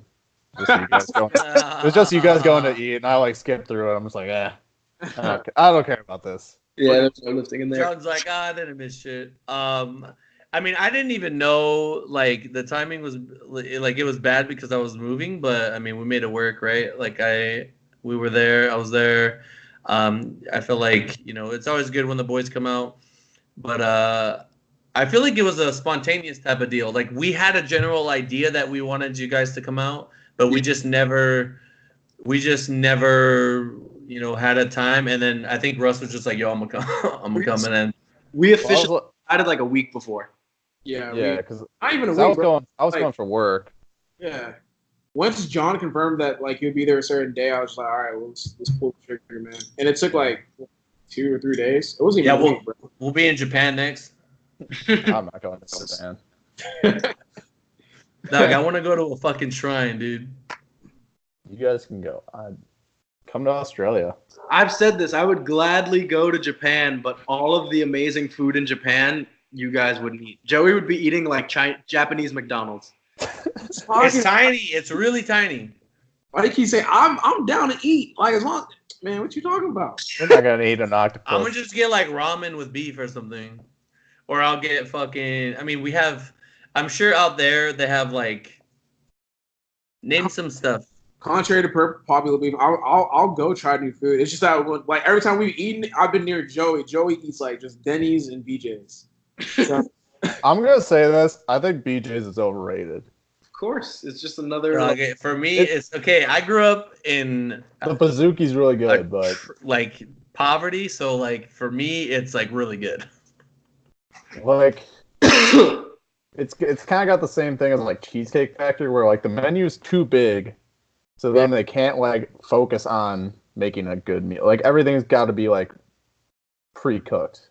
All right, let's think of a place that only has like one thing and it's the best at it. In-N-Out, but that's trash, right? Some of you guys think it's trash. Shake Shack is so much better. Yeah, I don't know what that is. What? Definitely. To me, they're both not. Bro, Shake Shack. I pull up the Shake Shack and I'm spending $20 on a goddamn meal. How many burgers are you getting at Shake Shack? I'm just getting burger, fries, and a drink. That's what I said. I said, fam, $20? I was mad, bro. But anyway, that's just how. Boy, if you don't get Boy, if you don't get your head back. Did you have the okay, never mind. The what? The what? No, I was like the King of Lifts podcast that I like so much. But we kind of like already. What did you like about it? I didn't tell me about it. What did you like about it? I just liked how the mindset of what's his name? Pug the goat. Pug the goat. Yeah, I like his mindset with just powerlifting. His drive to make powerlifting a little more interesting with like the shit talking and trolling he does. That was about it. Like I don't know. I just like the conversation that they were having going back and forth. It's kind of funny because like in the pot, like I kind of hate that when someone who like hasn't really, I don't know like what he's accomplished really, but like someone who hasn't like made to the top is like talking shit. I kind of hate that. Yeah. But at the same time, like it does make for like the sport more interesting. Mm-hmm. So I'm like, he's being like, I think he even like admitted it. He's like, I'm being the guy that like people want to hate kind of thing. I think he's a year or two too early. Like we said this before we started the podcast, but I think he's a year. I think he's like probably like a year or two early from like being a viable trash talker. Because it's kind of like he's not even like the top. Like, I'm not saying this to be like choppy or whatever, but he's not even like a top junior. So no, I agree. And like going back to like our conversation about like the 83s, that like I feel like there's some guys that have been like kind of talking like, oh yeah, I'm like this is gonna be my year, like this is gonna be my meet and stuff like that, and it's like you clearly have not shown on the platform that it's gonna be like that it should be trusted, and then you just look like an idiot when you go like 3 for 9 or 4 for 9 or whatever. Yeah, I don't know. I liked the mindset that he was at. I just wish it was like in a different, more viable lifter, like in this particular moment. Yeah, I like the banter. I like the trash talking. It's good. As like I think that if somebody is delusional and trash talking, that's one thing. But I think with Ricky Pug, he's like a smart kid, and he knows that he's like stirring shit up, and he just wants to be. He's like taking the hit, like he's being that guy. Yeah, I think like I like that he's like self-aware that he like that he knows that like I feel like he knows like, oh okay, I haven't like won it yet, but I'm still just like I'm doing this to like make the sport bigger. Let's not get it fucked up. You think he's dubbing this year, so I don't know. Yeah. Well, not this year. Not against Taylor, but he thinks he's gonna be like, guy. Yeah. I don't know. I was gonna say I don't. It's like a dude in a room with the door closed, screaming at the top of his lungs, and nobody's listening. I mean, bro, I see it all the time. I was gonna say this before when we were talking about, Russ asked me like, oh, who do you look at and like worry about? We're at the point where if you're not good at all three, you can't win. So I mean, that's it. You can't be lacking. Like if you look at someone and you're like, oh, you're just a specialist, you're like, well, I mean, this is irrelevant. Almost. Oh my god, I kind of dislike specialists.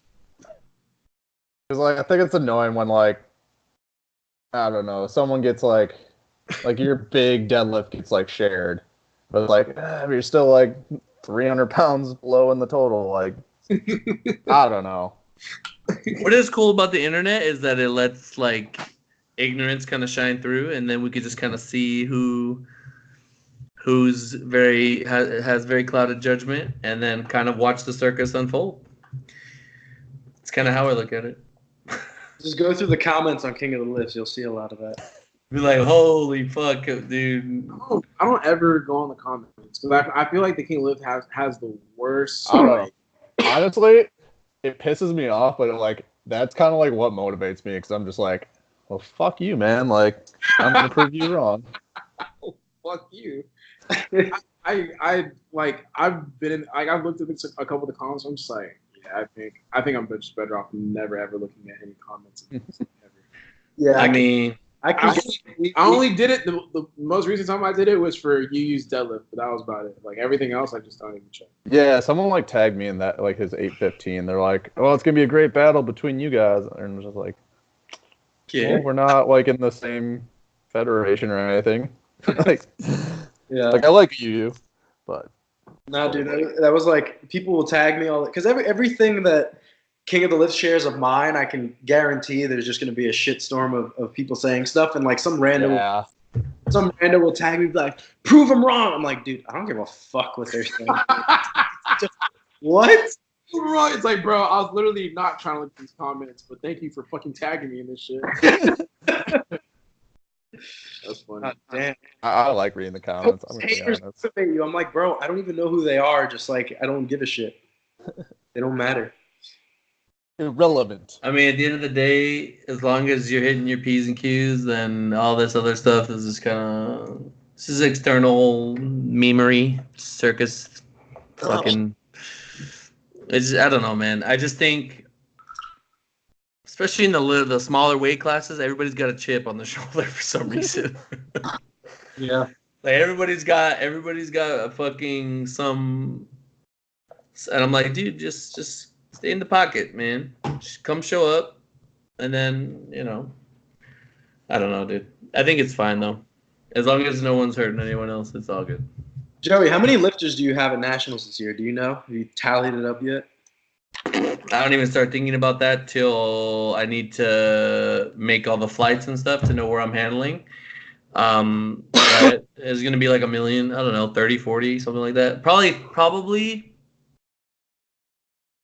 I'm not gonna handle Saturday, so I don't know, man. The way that they have it this year is better though. Are you guys on Friday? This year. They're on Thursday, I believe. Oh, me and Russ. Oh, Yeah. Friday. Yeah, Thursday. And Tina, which is weird. Damn it. So 83s, 74s, 93s. I mean, it's going to be good. The first day, what is it? 74s and who else? 66, 59, 66, 74, and then the lightweight women. Do you think they're going to take 10 people randomly, like just top 10? I think so. I think they'll probably take top 10. That being said, is Alex going to make it? Oh, no? Yes. Yes. Yeah. For sure? I'm almost positive, yeah. So then Andres is going to make it. Yeah. Okay, that'll be fun. 59s, I don't care about anymore. Yo, tell your boy Andres to stop eating flaming hot Cheetos unless he wants to get smacked by Ken, if you listen to this, I do care about 59s. I hope you make it. If they take 10, you'll probably make it. I do not care about 59s. I don't think they'll take 10 59s.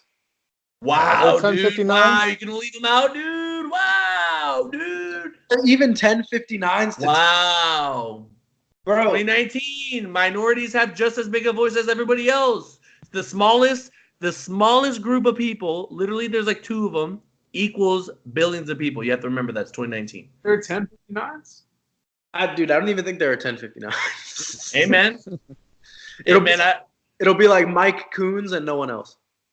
Did you guys ever see that bathroom that just said like whatever, just wash your hands, and it's like an alien? It's like boy, girl, alien, and it's like just wash your hands.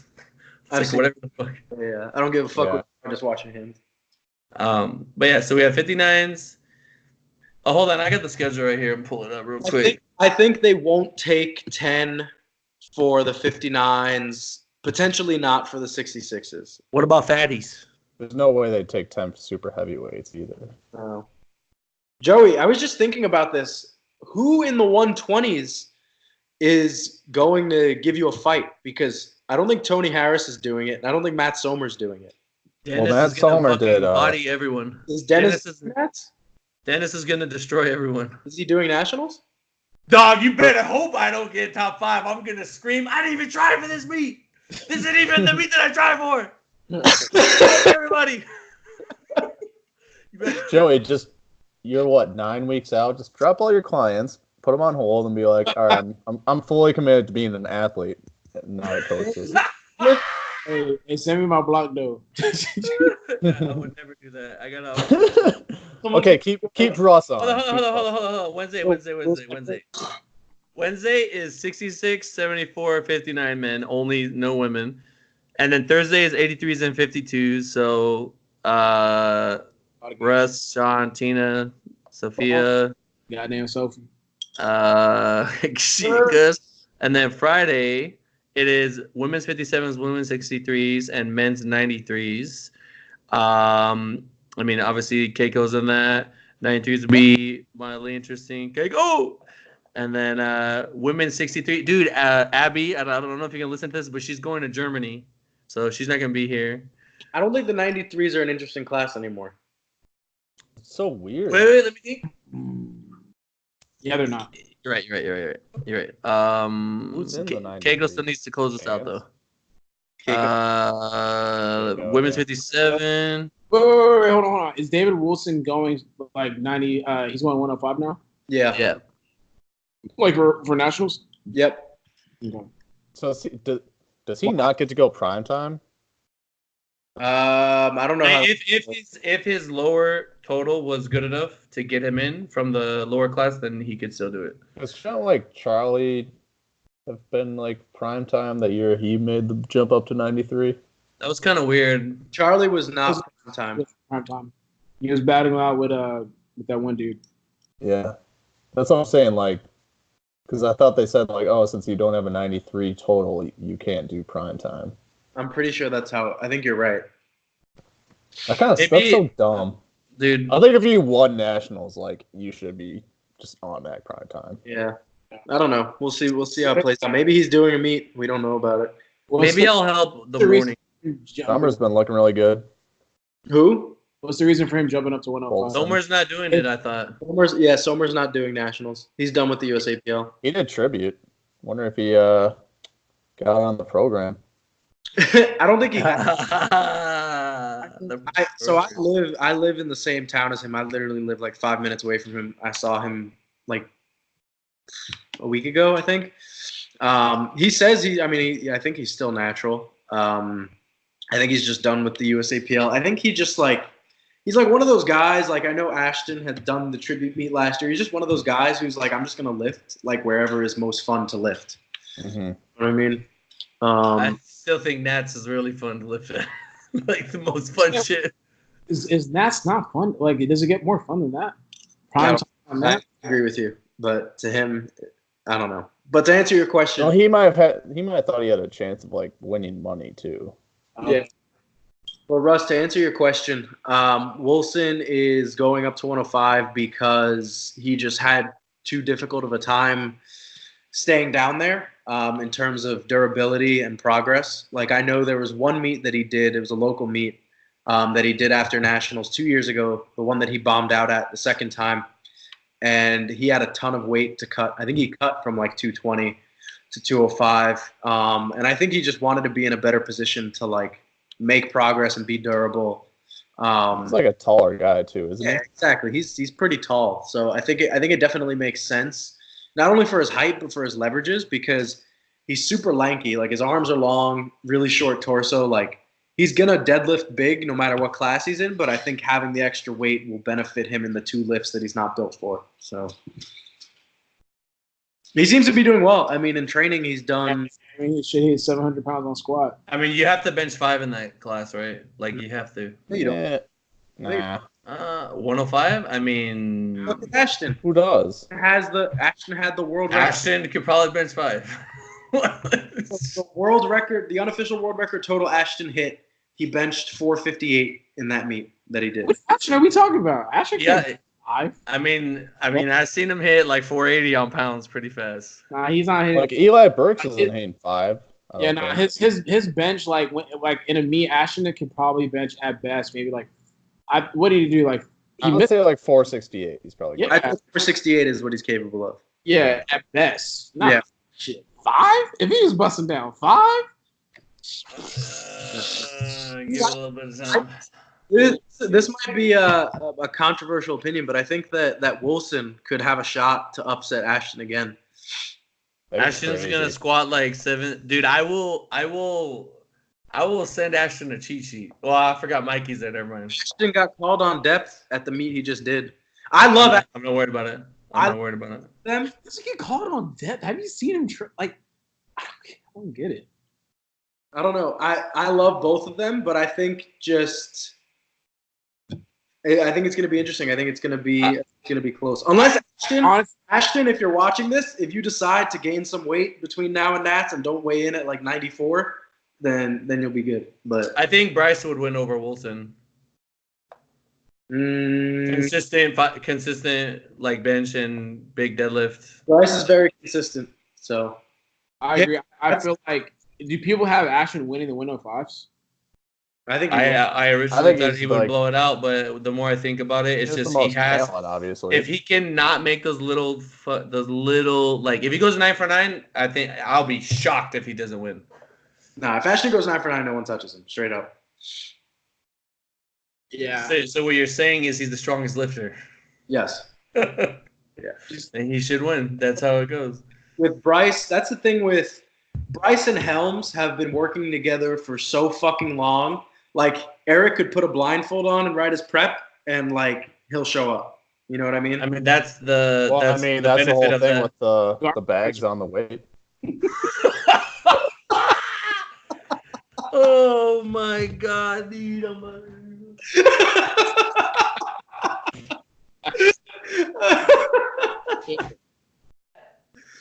Holy shit. I mean, like it's kind of like you said, like I wouldn't be surprised whatever happens in that class. I don't have Stone as like just a runaway favorite. Yeah, that's fair. Given the way last year he was runaway favorite for 93 and it didn't really happen, so yeah. No, it just depends on the day. Yeah, I know. It's just smart attempt selection and he should be good. Like, Ashton missed 3 squats last year. Like, that was crazy. Because he got a retake. He got a relift. Oh, that's right. Oh, it's like, what you mean he lost 3 squats? Yeah, I was like, he didn't bomb out. He hit his opener, missed on depth, and then missed on strength, and then got a relift and missed on strength again. Like, that has to destroy you. Crazy. Bro, 4 squat attempts? That's a lot. And you missed them? Missed 2 on strength? Fuck no, baby. Damn. Yeah, I don't get why they call him on depth. Like, I feel like he hits depth all the time. I have never seen him not hit depth, to be honest with you. Like, just like when I see it, I'm like, how's that not depth? Like, I don't know, man. It's weird. I think what they maybe they say that like he stacks his isn't it against the ropes kind of like stack your elbow like on your top? Your elbows can't touch your leg. I think he never gets called, man. I don't think he gets called on that. I think that because he has pretty long limbs, like his legs are pretty long, so that when he's like in that folded over position, it might just look higher than it actually is.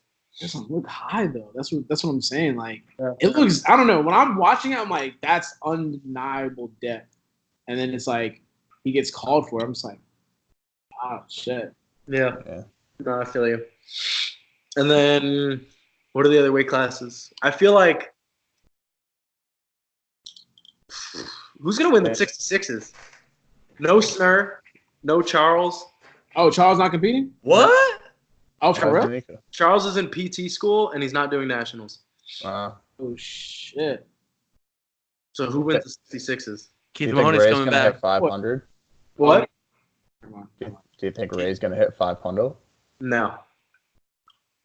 And I think that's because the USAPL and the IPF, I think they're cracking down on heavyweights not hitting depth. I think for so long, like, judges got used to the idea that, like, oh, they're going as deep as their stomach's allowed, so that's depth. But, like, just we've seen it meet after meet that these guys are just getting called and they can't physically get any lower. So I think because of that, it's like, well, then you can't squat to depth. Yeah, I don't think he's gonna squat 5. Hey man, shit, motherfucking an 8's an 8. You know what I'm saying? What? What? Goddamn, gotta hit depth and whatnot. Anything else, or we're gonna call it there? I think that was a nice little short and sweet one. You know what I'm saying? How long was it? We were at 1:39 or an hour 39 minutes. Hey, you know what I'm saying? I get to hear Tina. I can smell Tina's cooking downstairs. I'm getting a little antsy here.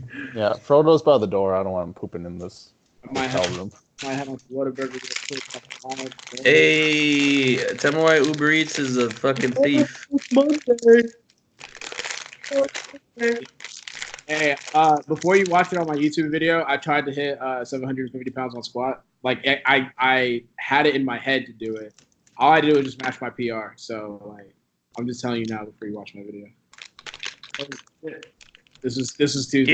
You know, Russ. What I've learned is sometimes I'll watch your video. Sometimes I don't get to it. Sometimes I throw it on. Whatever. If I watch it or not, you're not caught off guard. You're like, what? If I Wait, watch so it did or you not, fail it or did you just not? No, I didn't. No. I hit 725, and there's no way. You're just like, no, 750s. Like, what do you think? Like 735 would be there? No, when you watch the video, what I was gonna say was like, if I watch it or not, someone's gonna tell me. Someone's gonna say something. Someone's gonna be like, "Oh my God, Joey, bro, fucking Russ, bro, he loves." I'm gonna start being that. I'm gonna watch like all your guys' shit and be like, Joey, bro, what the fuck you thinking with Russ right now? I see he's saying RP 10s. That was definitely me. Like, I rolled out of bed and I was just like, I want to hit 750 today. I've been there. It'll come. And I was like, as I was warming up, I was like I feel good, but I don't feel 750. You hit 750, Dude, that was me. I did that with like 800 a couple times on deadlift, where I'm like today's the day. I'm hitting 800 today. I don't think Sean would even finish the meet if you hit 750 and that. He would just be like, "Hey, man." One time I wanted to pull 8 plates, and like I got to 8 plates, and like I touched it, and then I just unclipped my belt, and I just. It's crazy how like deadlift you just like. You don't even pull it, but you just like you roll it or something to like get into position. You're like, wow, this feels really fucking heavy. Yeah, I was Sean. on Instagram, like this is me attempting 765, but like I literally just went like this. I touched it and like I just went, no. I didn't even like bite. I just took it off. I was like, nah. It's like a mental thing to have those like. Yeah. You have to be like pissed off. Like you're just like, no, I'm really... I don't remember. Sean, are you a junior this year? Technically, yeah. Are you junior for Worlds? No. Okay. So regardless of what happens at this nationals, are you're gonna go to Belarus 100%? Are you 23 now? Here's what I'm gonna do, Russ. If I beat you, I'm going to Worlds. If I don't beat you and still get invited, I'm not going to Worlds. To me, it's like you beat the best team. If you were playing, for the AFC Championship and you beat the Pats, you go to the Super Bowl. You beat the best team, but you still won the Super Bowl. You know what I'm saying? So it's like, I know that if I go to Worlds, if I were to beat Russ and I go to Worlds, it's like, all right, I took. You better keep it home, motherfucker. If you do that shit and you go to Worlds, you have to win. You have to win. I will just put your arms up. That'd be the trifecta. I'll send everything. But if I get invited because of the fucking Carpino score or whatever, nah, I won't go. Danny doesn't give a fuck, right? Danny would just be like, nah, I don't. Danny after this meet is going 72, so she definitely doesn't give a fuck. Is that breaking news? Oh, has that not been made public? I think it's been rumored. I don't think it's ever been like trying to come down 72s. Yeah, Daniela has been talking about this for a while. She wants to after Worlds, she wanted to do one last stand as an 84. But yeah, after this one, she'll be going down to the 72s, working with the man Bert. Wow, dude, way to tell everyone before her. No, I'm kidding. Someone said it. I feel like I said it before, or someone said it before. But it'll be powerlifting's always evolving, it's always changing. Some people don't show up, some people show up, fucking who knows, man. All I know is that one day we're gonna wake up and they're gonna be like, the Olympic Committee is in talks with Gaston Parage for deciding the first Olympic Games that will feature raw fucking powerlifting. Imagine they make it geared. No way. What if powerlifting What if powerlifting went to the Olympics and they made it geared? Like, I feel like that's what they're like trying to do, Give me and a shirt, it's bro. stupid. Get me a shirt. Give me a shirt, bro. I know, bro. After I listened to the podcast and they had Ryan talking about how like the powerlifting like IPF World did numbers for the Olympics channel, like I feel like it's coming soon, man. Like in comparison to the other sports, I don't know, man. I feel it's You know how many USPA dudes are gonna be really mad at that happens? I don't want this to be an Olympic sport, though. I really don't want powerlifting to be an Olympic sport. Is that the Olympics, just like professional sports, are so high stakes for so many countries, doping. and that's why there's so much doping, right? Yeah. That's why, that's why, in my opinion, that's why the U.S. dominates powerlifting. It's because the strong athletes from other countries are in weightlifting, right? And there's no incentive to game the system for something like the IPF because there's no money in it. When you say that, you act like the people in the other countries have like no free will. Like they can't decide what they want to do. They're just like, oh fuck, I have to do what my country makes me do. No, but if you're It's a cultural thing. Like, if you are built genetically for strength, are you going to choose weightlifting where you get this super organized, structured program? You get to go to the Olympics. There's all that glory in it.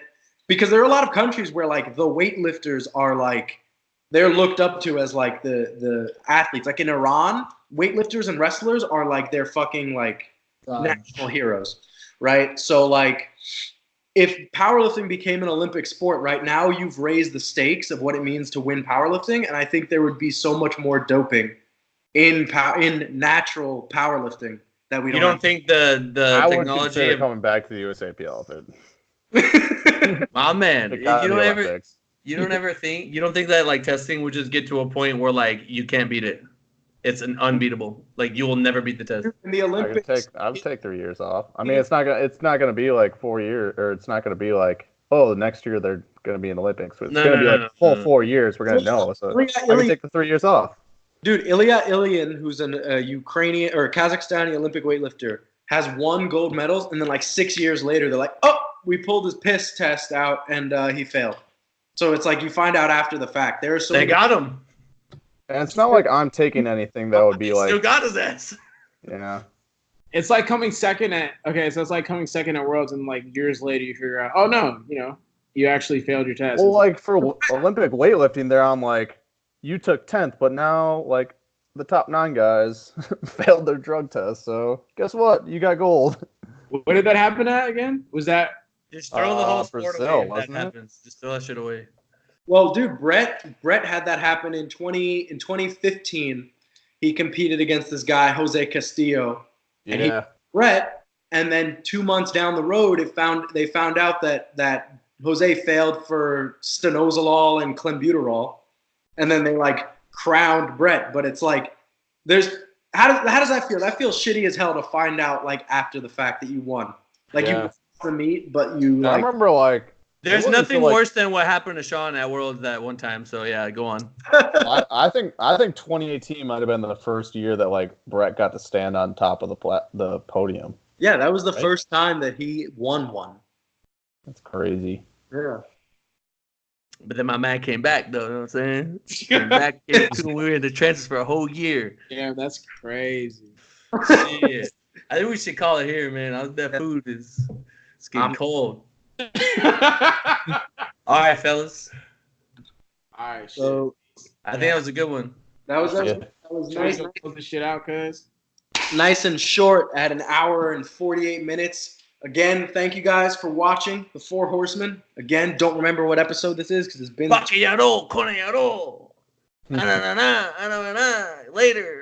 Close it out. Sean, come on, close it with the rap. Let's get it. Where can we find you, John? Hey, John, where can we find you, buddy? What? On Instagram? Like John at Bilbo Swaggins 181, at Russ Wool, at Joey Flex 66667. Hey, shout out to Frodo for hanging out with us tonight. Yeah, he's pretty knocked out right now. He's tired. Podcasting. Thank you guys so much for watching. Quality content. All right. Take care. Later, brothers. Bye. In the next one.